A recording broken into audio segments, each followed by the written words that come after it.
Hey guys, if you here, come on in. You get the Facebook put up? Okay. Come on in and join us. We ready. I got it. Thank you. How y'all doing today? So y'all, guess what? We are live for the 5th week today. Let me get myself comfortable real quick. I gotta have my back together here. Okay. All right, guess what, y'all? We are live today on YouTube. We are live today on TikTok and Facebook. I wish I had some special effects. Like, yay! I'm telling y'all, God is doing some big things. Big things. I want y'all just to come on in and let me know who's on the feed. Shout out to our names. I got people controlling the feeds. Let me know who's here with me today. How y'all doing today? I hope y'all had a good day, y'all. It's been so hot these last couple of days.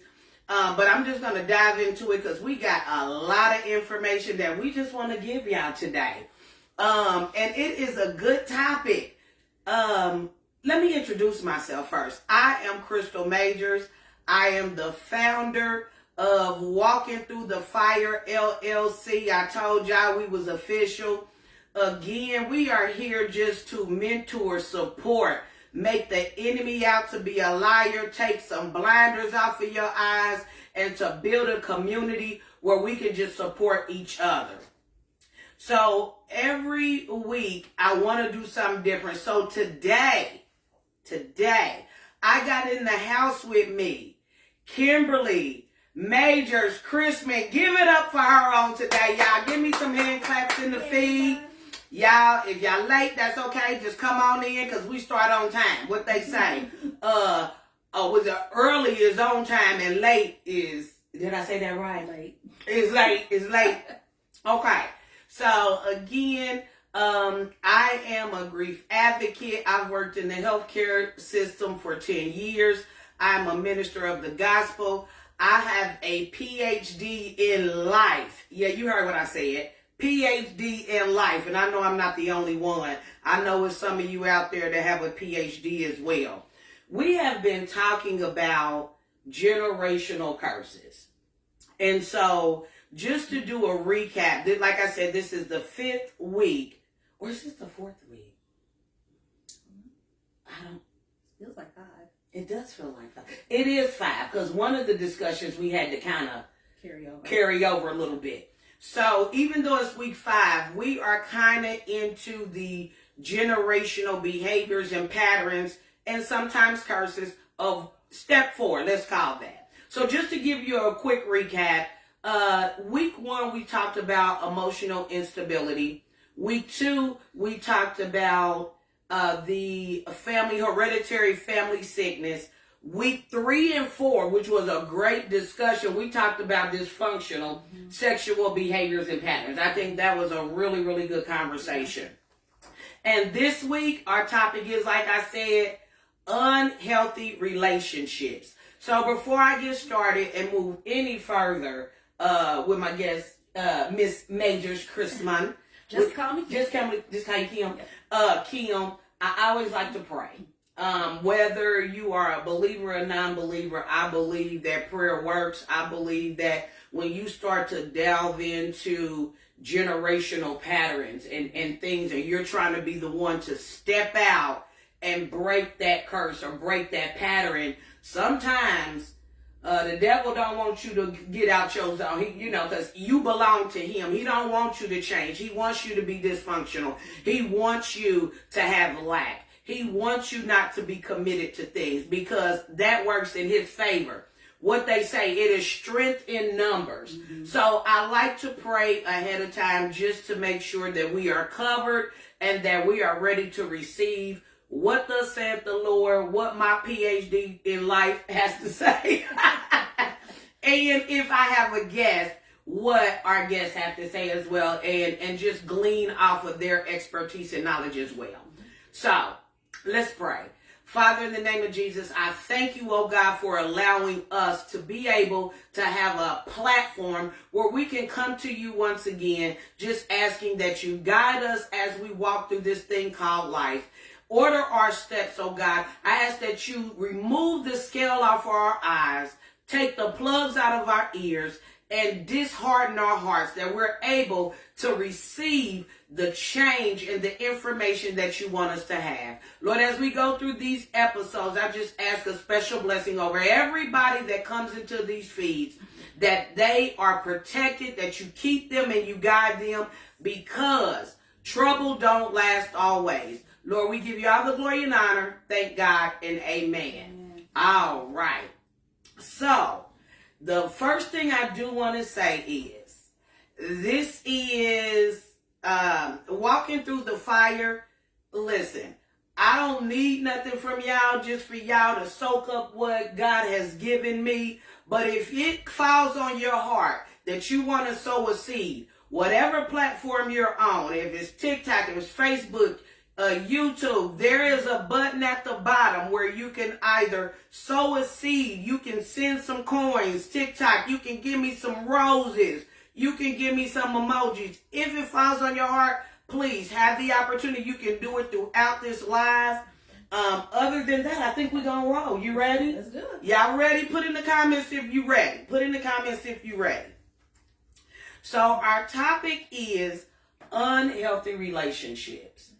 And when we talk about relationships, I don't want you to get the notion that we're talking about male and female, or that intimate part when we talk about relationships. You have relationships within your family, you have relationships within your friends, and you have the relationships when you have a partner. And I think that there are some significant behaviors and patterns that, no matter if it is platonic or intimate, that we just have to follow. Well, I don't want to call them rules, but unwritten best rules. Practices. Best practices. Okay, yeah, I like best practices.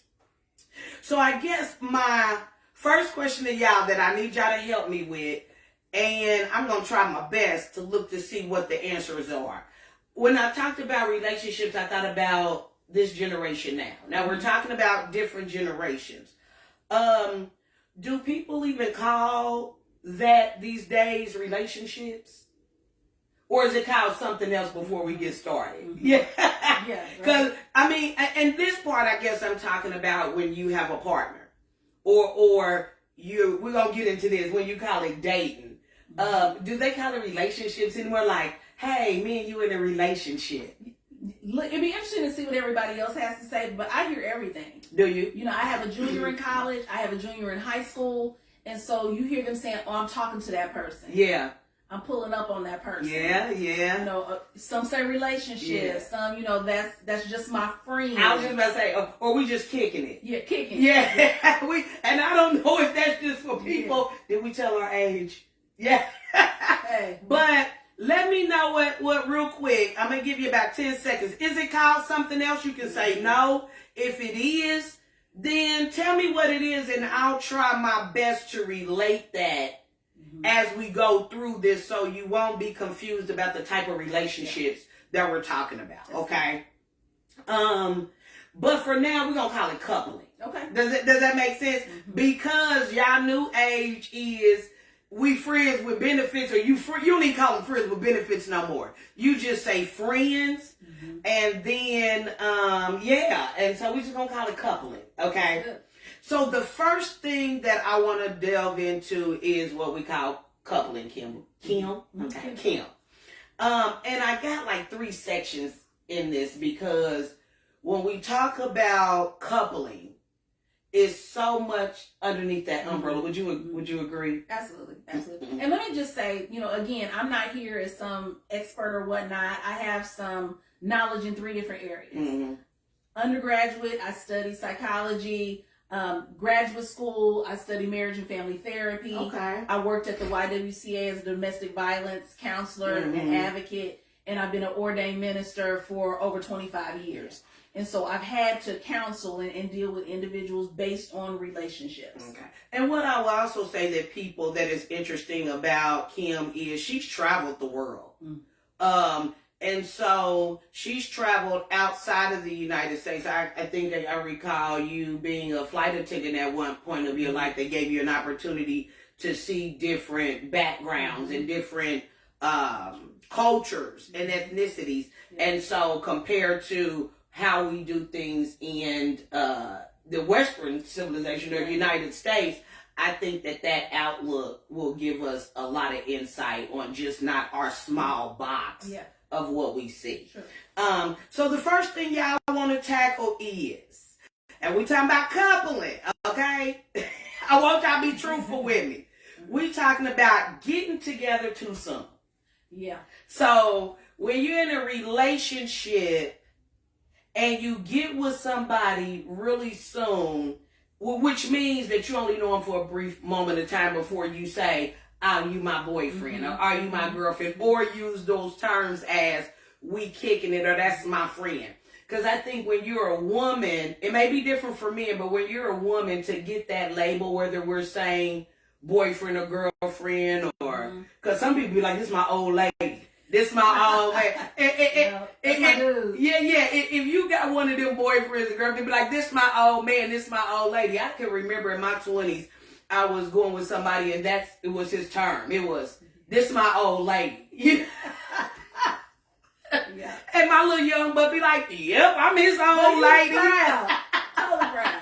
Yeah. I'm his old lady now at my old age. I mean, don't call me your old lady. Okay. But getting together too soon, and the effect sometimes of getting together too soon the effects is it only lasts for a minute. It only lasts for a minute. And so meaning we get with people, we move in with them, or we shack up with them, we don't know. Or we become intimate too quickly. That part.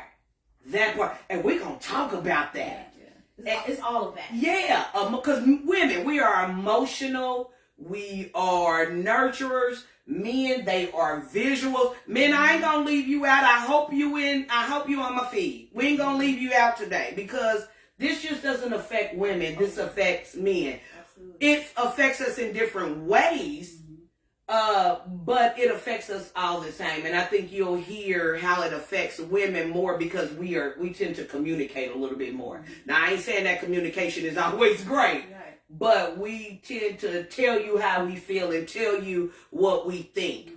I pray y'all, if y'all can hear me, thumbs up, whether it's on TikTok, Facebook, YouTube. I just want to know we still in the right place. I want to make sure y'all miss none of this. This is a question that can be repetitive or rhetorical, or you can answer it for me. Am I the only one by myself that believes that you meet people's representatives the first 6 months to a year?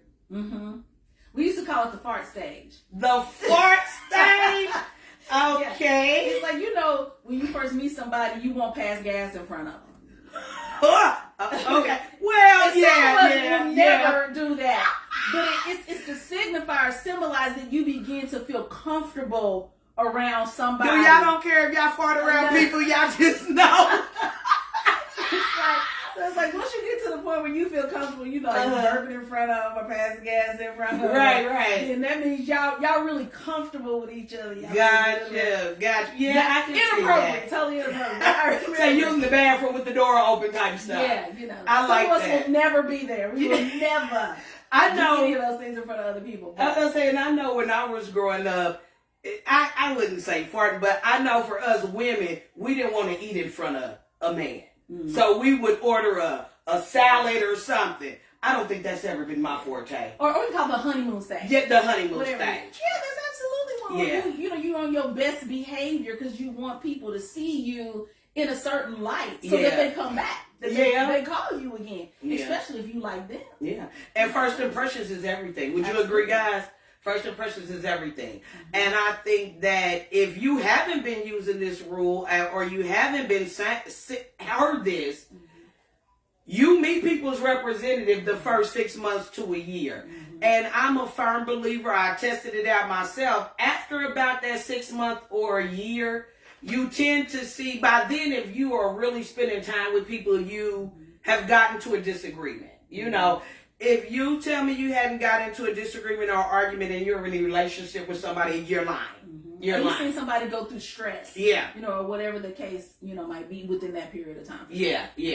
And so does their mood change? Does how they treat you change? How they speak to you when they upset with you? Do they get to calling you out every name in the book? Or I'm even pushed the envelope that first time that they hit you. Well, now this is how I think you can tell that you've met somebody's representative and not really there. If after a period of time, all of a sudden they do something and you're like, you never saw that happen. There were never any red flags. And people say, oh, they had to have said something or did something that would give you an inkling. You just didn't want to see the red flag. You didn't want to notice it. Yeah. That's not necessarily true. That is true. It could be the representative That's true. was showing up and you just got introduced to the real person. And I've been through domestic violence before. Sure, me too. And so it's one of those where people have to be really careful about, oh, they are stupid for staying. Why? People don't start out whooping your tail. That's right. Okay? That's right. They start out loving you. They start out buying you flowers, opening doors. Earning your trust. Earning your trust. That's good. And again, making you feel safe to fart around. You're not going to leave that out. I'm sorry, y'all. Making you feel safe, and then that's when, and it may even start out little. They may start shaking you or snatching you, and you've never seen that because maybe they haven't gone through that stress or whatever. But talking about that, we have to be realistic and be mindful that there are results and effects, cause and effect to getting with someone that you really don't know about, and you jump into a relationship. And we're not even talking about sex right now, okay? You're just jumping into a relationship because some people, would you agree, they are tired of being alone.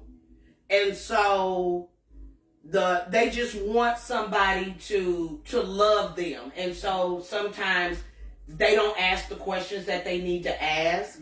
A lot of times we sit around and we have superficial conversations. Question: when is it too soon do you think, to have a conversation about like the things that are not superficial? Meaning, because I don't even want to say, have you ever, what happened in what happened in your last relationship? And I don't know nobody that normally says, well, I was the cause. I was a bully. Yeah. I was abusive. My last girlfriend said, I didn't communicate enough. A lot of times they always maybe blame the other person, would you think? Sure. I have come across a person where they said, I was the cause, I was a cheater, Do you think it's too soon within a week or so to ask those pertinent questions? Because personally, I don't want to waste my time. But then I don't want to run somebody off with asking on the first date, how's your mama doing? Who your mama? What your family tree look like? You got diabetes? What your bank account look like? You got a 401k? You got a list. Calling you back. They might get up to go to the restroom and not come back. Yeah, sabotaging my own happiness because I don't know the time and place. So what is your thoughts about that? I would not say that there's any one way to do it. But what I would say, the first date is probably not the right one. Okay. I think you want to hold off until you even determine whether this is somebody that you want to get to know better. Okay. And sometimes, because just like you're asking them for information, they're going to ask you for that information too. Yeah. And sometimes they, if they know how to communicate. Or if they're really interested in proceeding further with you. And so I think you really want to wait until you determine, am I interested in this person enough that this relationship is going to go beyond, 2 dinners and a movie. Right. So if you think at the point where you say... Or a movie in the bed. Yeah. Okay. And let's keep it real. Yeah. Sometimes that one night tickle is really all you need.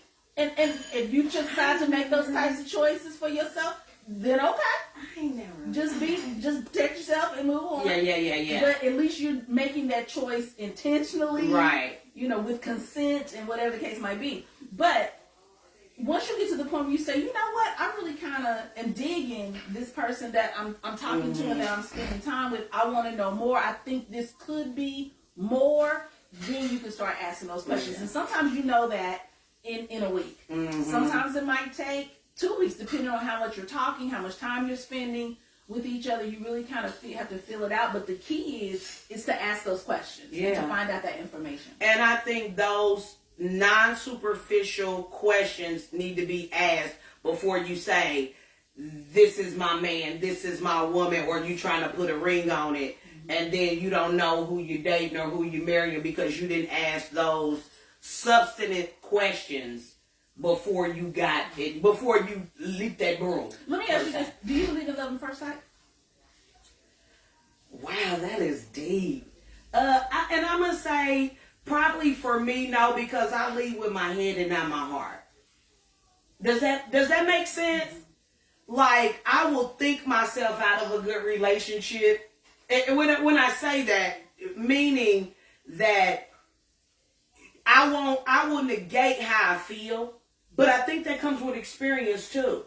Now, if I was in my 20s, I'm sure it was a lot of guys, it was love at first sight, but it was really lust at first sight and not love. There's a difference. Because we have to make sure that we even know the correct meaning of love. Because everybody's love or perception or description or definition of love is two different things. Well, and I asked the question, and I want to make 2 points. The first is, if you are a person that believes in love at first sight, you still need to ask those questions. Yeah. You still need to go through that process to anchor that love in more than just this moment of connection that feels powerful and energetic and right, and really anchor it into something that can be sustainable. Yeah. And then the other thing, reason I say this, because there are people that believe in love at first sight, and we shouldn't judge. If we don't believe in it, because I know some people, two couples come to mind who knew each other for like 6 months, and one couple ended up getting married, and they're still married to this day, and they're about 30 years later. And then I know a couple who got together after 6 months. One person moved from a totally different state to another state to be with this person, and they just got married. And it's been like a year and a half since they met. So it can work, and we need to be cautious about us judging, what is too soon, but recognizing and having this conversation is important to at least be aware of it and what things need to happen, regardless of whether it's 6 weeks, 6 months, or 6 years. Because there's some people that have been in relationships for 6 years that haven't asked those questions that you posed. Or you've been in a relationship for 6 years and you get divorced, and the person that just met them 3 months ago, they've been married for 30 years. I think you hear that a lot, like back in the day. I hate to say back in the day, but people that are older than me, that say, I knew that was my person soon as I laid eyes on them. I do think that you get a feeling like, ooh, this may be my person. But when you say love at first sight, like, I think it's lust at first sight. But when I have a conversation with them and I'm like, ooh, this is my person, I could really fall in love like really quick. So what does first sight actually literally mean? I don't know if it literally means, guys, at first sight. I'm with you. Yeah. Because you can be attracted to the finest man and the finest woman, but they soul is dirty and ugly. Because you got some beautiful women, but when they open their mouth, their mouth and what comes out makes them look trash. Makes them look, toned down. Okay, so talking about coupling and getting together too soon, and I want to talk about some of the effects that are seeds. And even if you don't have kids, think about how you grew up. And so some of the things that we can come across with getting with people too soon is you arguing all the time. And I'm not talking about a ordinary argument. Because again, remember in the beginning I said, when you're in a relationship, You have disagreements. You have arguments. It's how you just have to fight fair. Everybody fights, but you have to do it fair and respectful. That's right. And respectful. And so when you find yourself arguing about why you leave your socks on the floor, but did you take the time to go to their house and see if they cleaned up and how to... Come on now, y'all listening to me. I ain't forgot about y'all. I want y'all to talk back to me. Have you ever been in a relationship and you thought it was A-okay, and then when you moved with that person, you was like, I didn't know you lived like this. Or you saw it. And you saw it then. But I guess you thought it was going to change. That part. That part. You talking about why you left your socks on the floor. Well, my socks been on the floor since day one when you met me. Yeah, you right about it. And then what does that do? That argument turns into something bigger, or because some of us don't know how to communicate, some of us don't say nothing until something else big happens, and now it's a big blow up. And when I come to you, Kim, saying, well, I don't like that you said you didn't want, Crystal, get out the bed. But here I am now focusing on the issue at hand. And I say, well, last week, you didn't pick your socks up off the floor. That type of stuff. Well, I mean, it really goes back to what you said before. When you get together with somebody sooner than we're talking about, too soon, let's just say too soon, you don't necessarily develop the communication skills or understand how they communicate. That's good. That's good how they communicate. Because you don't see them, like you said, in these different situations to understand. Have you seen them get angry? Have you really taken an opportunity to think about how do they process information? Are they somebody that talks about their feelings? Are they somebody that keeps their feelings to themselves? Are they somebody when they get upset, they need a minute to go through that and then they can talk about it? Are you somebody just want to talk about it right then and there, and then you've got conflict? You're so busy trying to get your point made that you're not always thinking about what's the communication style of the person that I'm trying to have this conversation with. I agree. I agree. It's a lot of variables in that. With that being said, another thing that I think is even bigger than that, and that we can attach what I'm about to say to some other things as we go along in talking about unhealthy relationships, is unrealistic expectations. I don't know about y'all, and I think it happens, and I can be wrong. Men tell me, or women tell me, my community tell me. I think women have the most unrealistic expectations there is. And I think that goes back, and talk to me, I think that goes back to how society has always told women, this is how you should live your life. You grow up, you have a career, you have kids, you get married, and you live happily ever after. And sometimes because society has wired us like that, or that's all we've ever seen in our family dynamics, is to say, this is what I know I'm supposed to do. But sometimes I think we are infatuated with the thought of being married, and not so much as what it takes, the work it takes. And so we walk in thinking, okay, I'm going to have a good honeymoon. He going to change, or she's going to change when we get married, signing your name on that dotted line. And then when they don't meet our expectations, then our hopes and our dreams fall apart. And then for us as women, when the thought of what we thought it should look like, then that's when we have a problem. What do you have to say on unrealistic expectations? I think that's a big one. And I think that if you do some research, there is definitely some statistics that support having unrealistic expectations is a contributor to dysfunction in a marriage, in a relationship. But what I would speak to is that it's just women.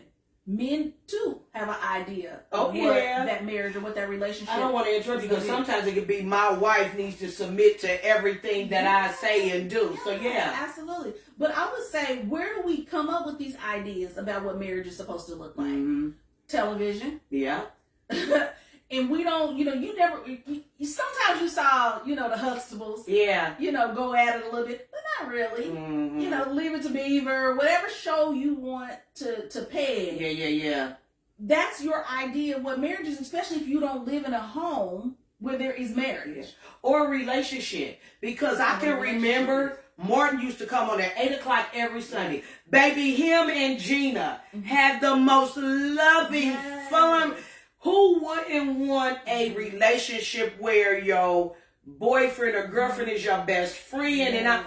But TV is so unrealistic because it didn't show us when they got into arguments. Sometimes they did, but they didn't talk about what tools and skills they were using to be able to have that. And so, I look at my own relationship, previous relationship, and I had a relationship where the gentleman in that relationship expected our relationship to be like his parents' relationship was. That's huge. And they were married for almost 50 years. And while they had a loving relationship, he definitely wore the pants in the family. Right. She was a stay-at-home mom. And I wasn't that way. I was a career woman. It was like all of those things that caused you to choose me. Being smart, being independent, being opinionated, being communicative, all of a sudden became things that you didn't like. He regretted you for it. Because he expected me to act like the wife figure that he has seen growing up. Yeah. And I want to put a pin right there because then later in the discussion we're going to talk about it because it could even be that your parents' marriage failed. Yes. And so it affected you to say, that ain't for me. That ain't for me. So he had an expectation. I had an expectation. Gender roles. You expect the wife to do this, or the female in the relationship to do this, the male in the relationship to do that. But what happens if your relationship doesn't fit that mold? That's right. And even if you try to live your relationship the way you choose to, then you got all these other outsiders going, wait a minute. Why are you taking the trash out and he's doing the dishes? Why is he cooking? Yeah. Even if it's making you guys happy. Yeah. But what I would say to that as well as, guys, people going to have something to say anyway. Whether you into it with your spouse or your significant other or your friend or y'all doing good, it's, well, what they doing? I know it ain't that cheesy over there or not that great. You never know what's going on behind closed doors.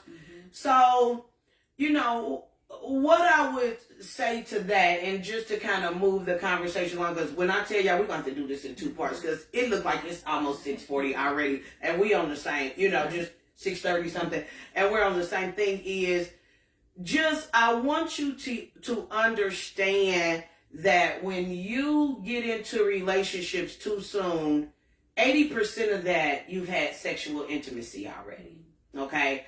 And so what happens when you didn't use that time to get to know each other? Because everybody don't have the same thing as they grow up. People have sexual issues, or you may have issues where you're not able to participate in sexual activities. What do you have if all you've ever had was superficial conversations and sex mixed into that? And then for us women, and men too, I want y'all to tell me if I'm lying. Once I've given myself to you, that opens me up for more hurt, because now I've given you my heart and I've given you my body. And usually what comes with that type of connection is you also start to talk about your dreams, your intimate, vulnerable pieces of information. Yeah.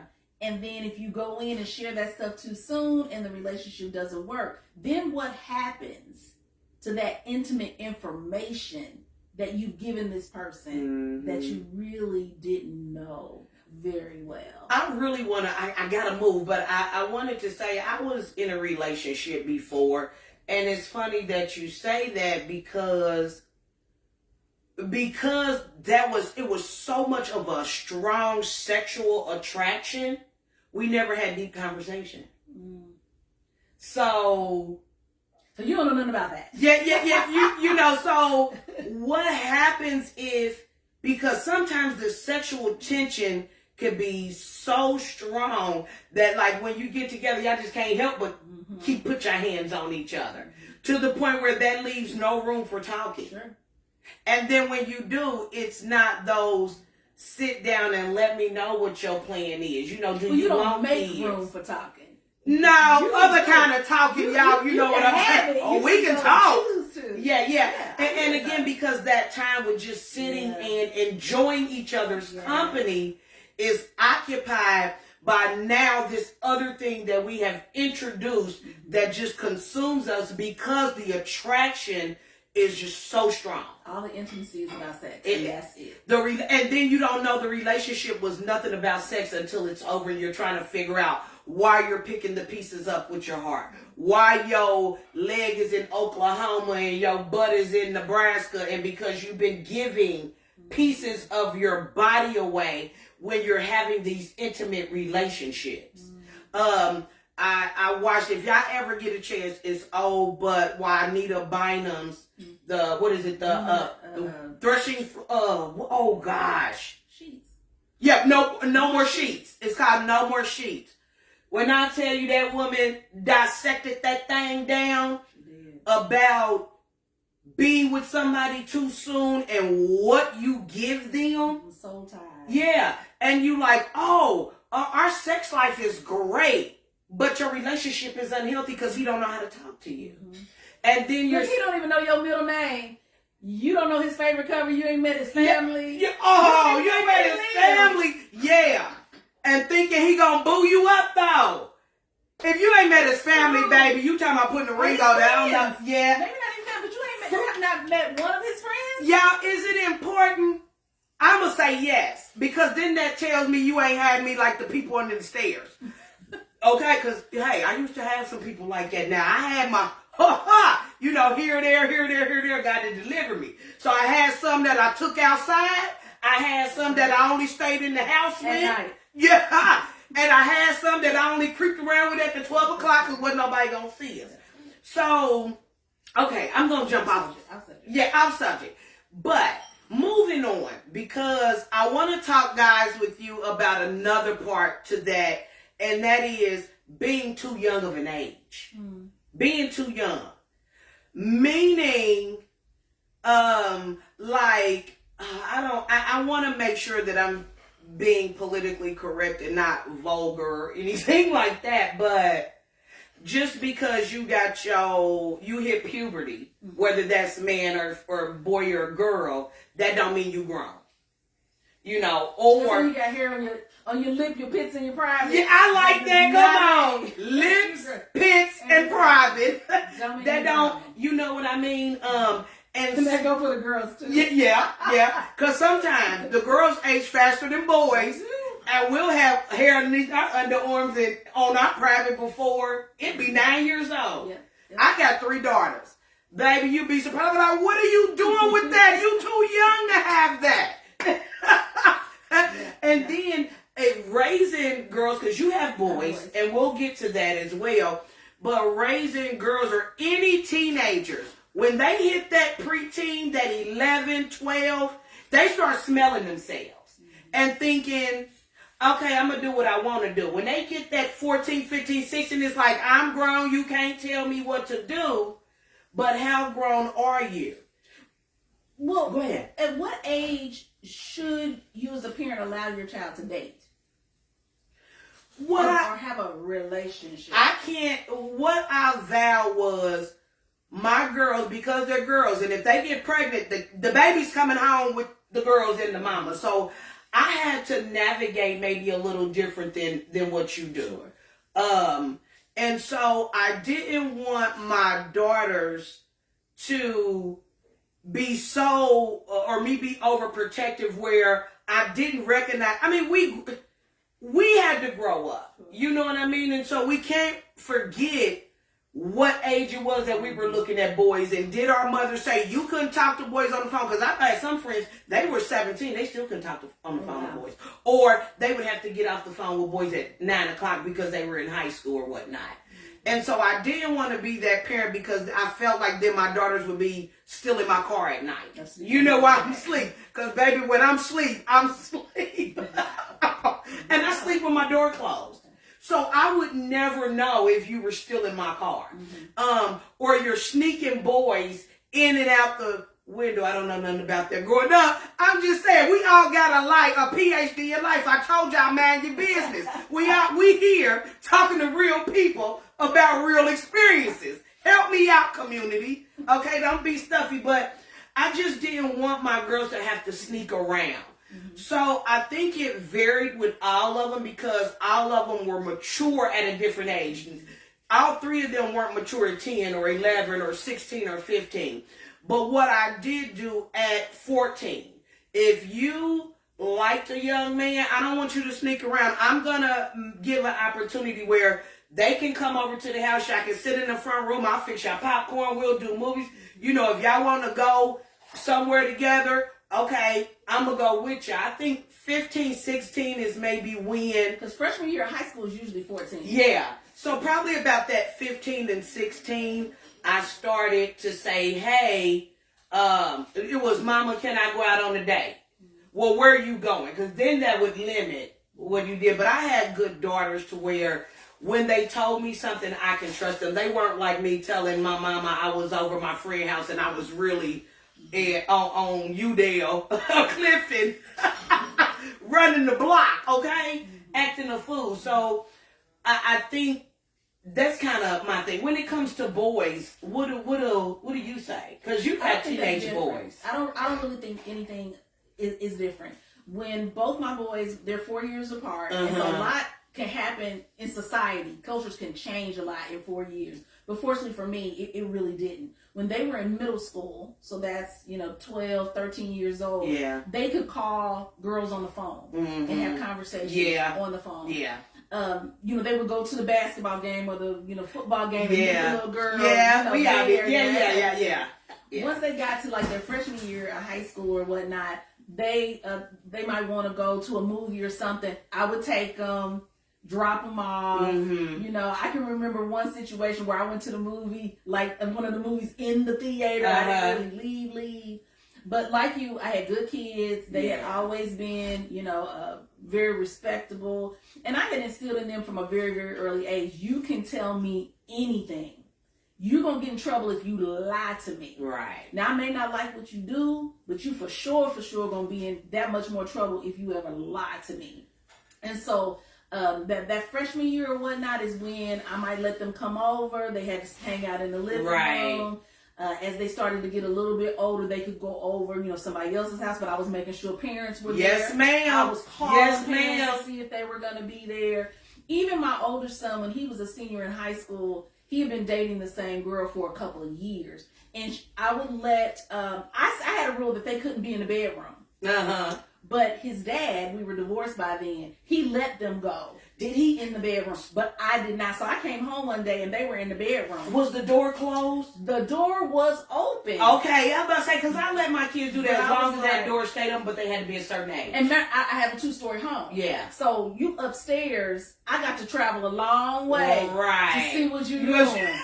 I got time to hear Mama coming up the stairs. Exactly. So no. You're not doing that. Yeah, I could see that. And I had a wrench. So, it was one of these. I could look and see that door closed.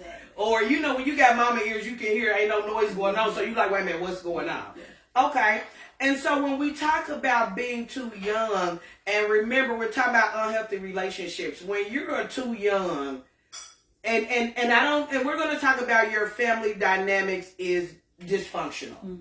For a girl, the first boy that tells you, hey, you look cute, or whispers sweet nothings in your ear, now here I am going back to, now I'm with somebody too soon. And I'm having relationships with them, not fully understanding the responsibilities that come with that. And which now is creating unhealthy relationships because kids are too young to understand some of the things that you have to go through and how to handle those situations in relationships. And for boys, it's one of those, they do it, and I want to say maybe jump into having sex at an early age because they're trying to be cool, or they around guys that are talking about having sex. And even though they are virgin to their core, they don't want to be teased or talked about. or sometimes they get teased so much it forces them to have to do that. As well as you hear all the time, sometimes men taking their sons to brothels or getting prostitutes, you know, and I'm gonna make sure you a man. And sometimes that man maybe. They call them brothels? No, I don't think so. Well, it depends on where you live at. The whole house, I don't know where the cat house, the house, I don't know.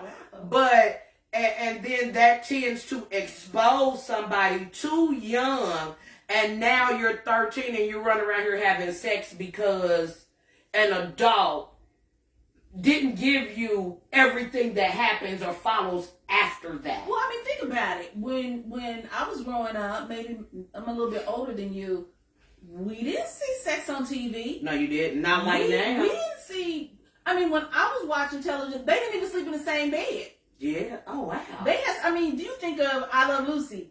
Ricky and old girl, they slept in separate beds.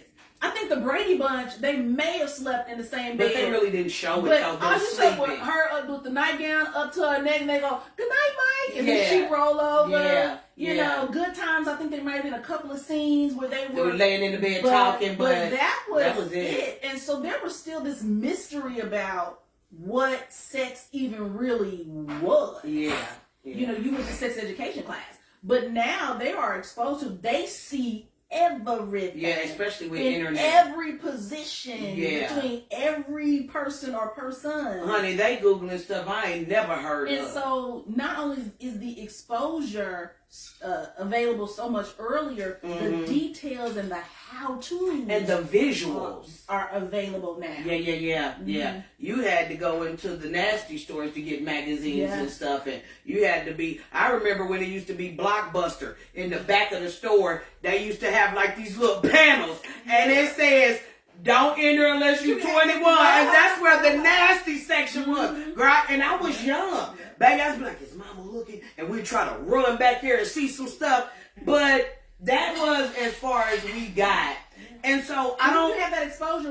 Why would we not think that they would be curious? Yeah. Or even feel like they were ready? Yeah. And I don't want you guys to think that we're focusing on sex because this is bigger than sex, but we're talking about getting with people at a young age and not having the maturity or the experience to say, I need to sit down and not have a superficial conversation. Or I don't need to be sexting a 13-year-old and I'm 13. I need to be asking, hey, can we go to the park? You know, or how to have a disagreement or argument in a healthy. And here we are having sex, and now we have teenage pregnancy that we have to deal with. Okay, and now we get into the single family, which develops, and then here our kids are looking for role models and thinking that, okay, if my parents aren't together because we didn't take the time to build that foundation, that unit to make a support system for our children, it's my fault that my parents aren't together. My parents went through a divorce, and I can remember, I think to a certain point, well, is it my fault? You know, because again, sometimes, I'm not saying my experience, but sometimes when parents separate, because the child is usually, and let me do this real quick. Kudos to the single fathers. Kudos to the single fathers. Because I just like Boys in the Hood. She said, what you want? You want a cookie for doing what you're supposed to do? But that's not the norm. That's right. So we have to praise and celebrate true men that take on that responsibility of being that single father, because they go through the same thing as single mothers. And there's some dads that are doing it well. Yeah, and better than the women. Yeah. And there's some dads, matter of fact, I was talking to a friend of mine, it was probably a week ago, whose kids are grown now, but we were having a conversation about, you know, back in the day. Yeah. And the reality is he ended up being a street pharmacist. Wow. And he's like, you know, I really regret that. And I said, but you were doing what you had to do because you were a single father to 3 kids. Wow. 3 kids? 3 boys. And you didn't have much to work with. Yeah. And so you had to do what you had to do. You couldn't work necessarily a 9 to 5 because you didn't have the village Right. to be able to take care of these kids. Right. They had to be picked up. They had to be dropped off. So you couldn't be shackled and tied down. And based on the decisions or the opportunities you had at that time, you made the best decision you could make at that time. And I think now, right now in these days, you see more single fathers that I think I've ever seen. And again, I'm not going to name names, but we had a man of God come and preach at our church, and he was saying he's a traveling pastor and well known, and said that his wife didn't want to do ministry with him anymore. He got a divorce and he has 3 kids, and they stay with him. Yep. That has to be difficult. If it's difficult for us women, and I don't know if I'm sure he has the support to continue to do what he's doing, but I just think that it is really, I don't want to leave men out to say that it is only women that are single parents, because more and more now, because women, we'll get into that later about what you thinking and thinking that you didn't, wasted all your time raising kids and stuff. Now you forget the kids. I don't, excuse my French, but I be on TikTok and this and thing say, F them kids. You know what I mean? No, baby. No, you can't. So, with that being said as well, again, when we talk about teenage pregnancies, because we're going to have to wrap up here soon, and I knew we weren't going to get through this because I knew it was going to be some good conversations, but she don't know it. Hopefully she can be back with me and I don't have to do. Did y'all enjoy her with this dialogue, and not just me talking to you? But I want to focus on that being too young, because then it repeats a cycle of babies raising babies. We have that, I know some people that had kids at 12 years old. Can you imagine having a baby at 12 years old? You're supposed to be in elementary. Yes. And so now that they're older, you wondering why the child is in high school and they 17 and the mom ain't number 24. You're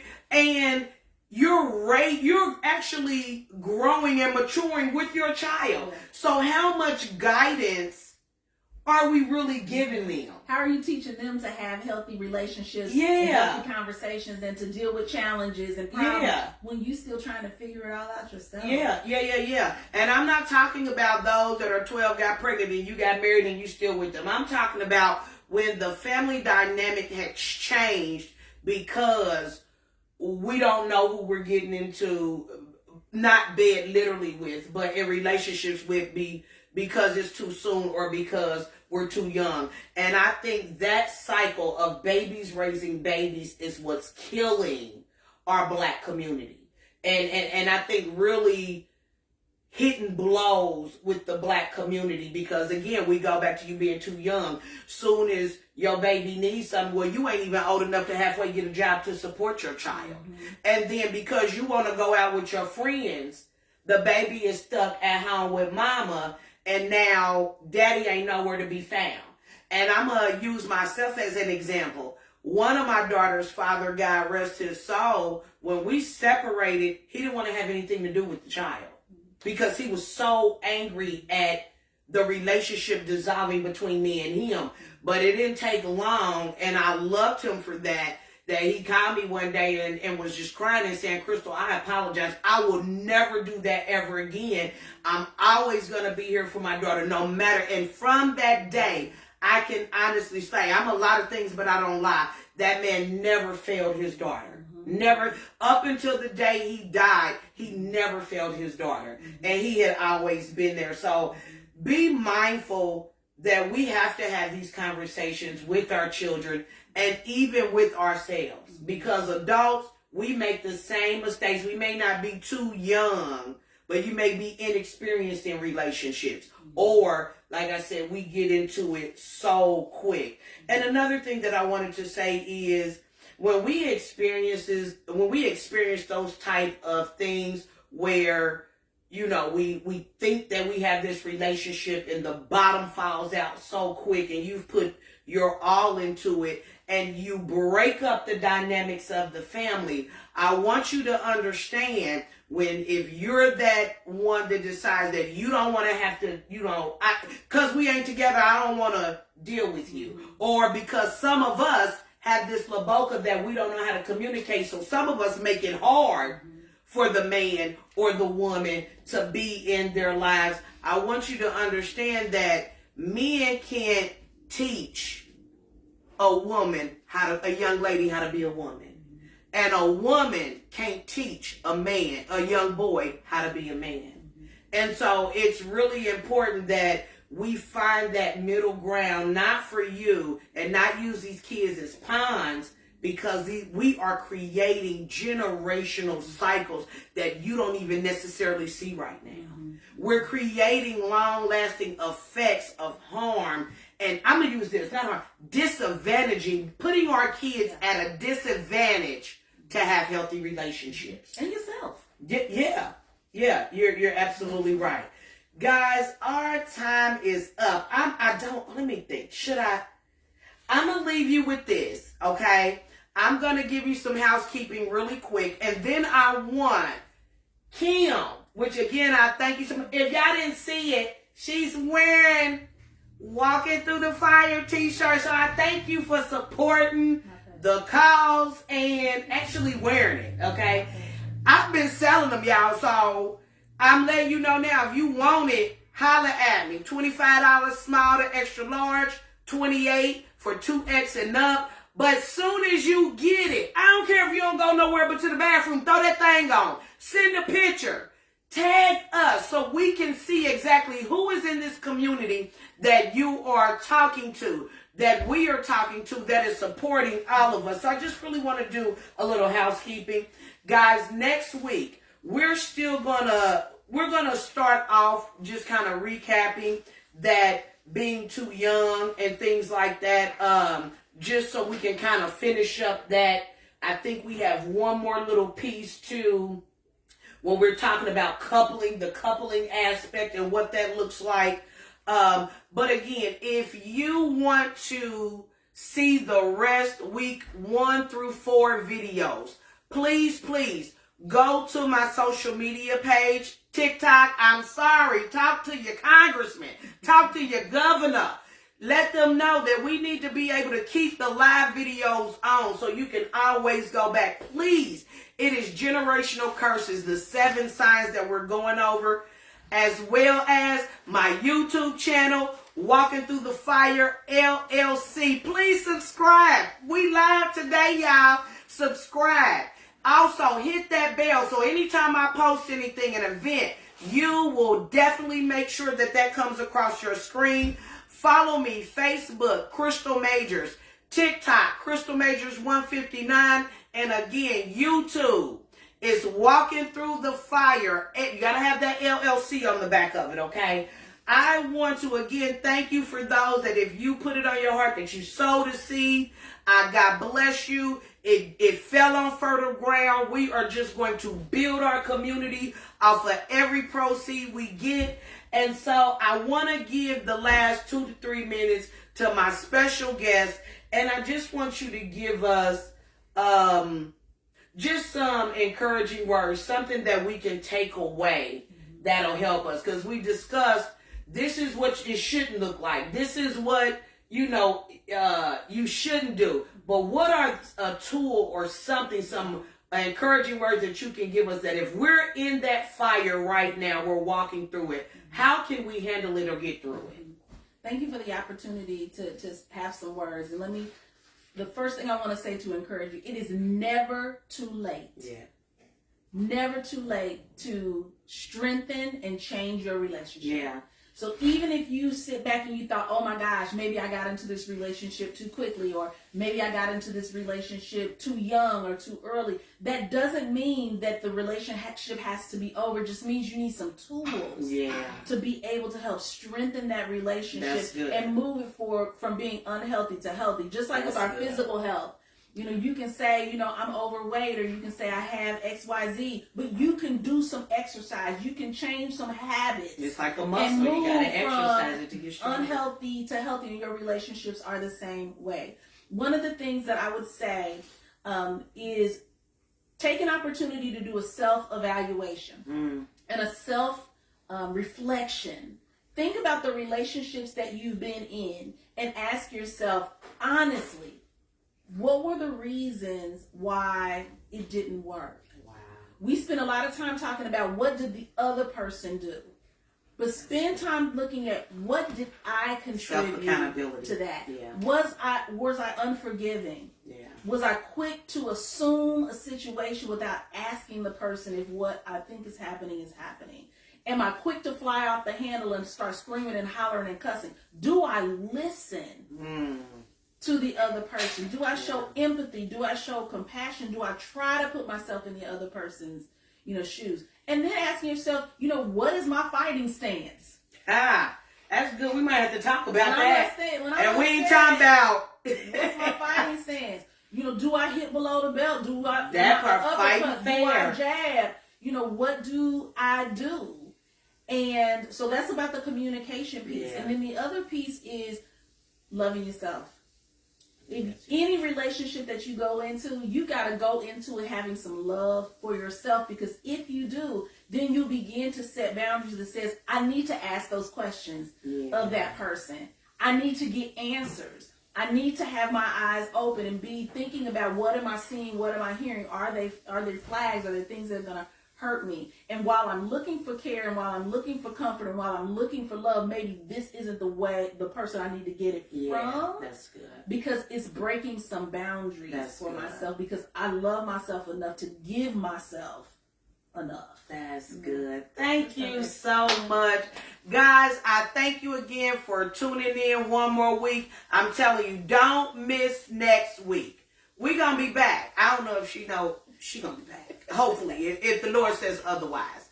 But until then, may God bless you. May God keep you. And I hope that we've given you something that you can apply those tools and keys and exercises to make your unhealthy relationships become healthy. I love y'all. Peace from WTT Fire. Have a good one.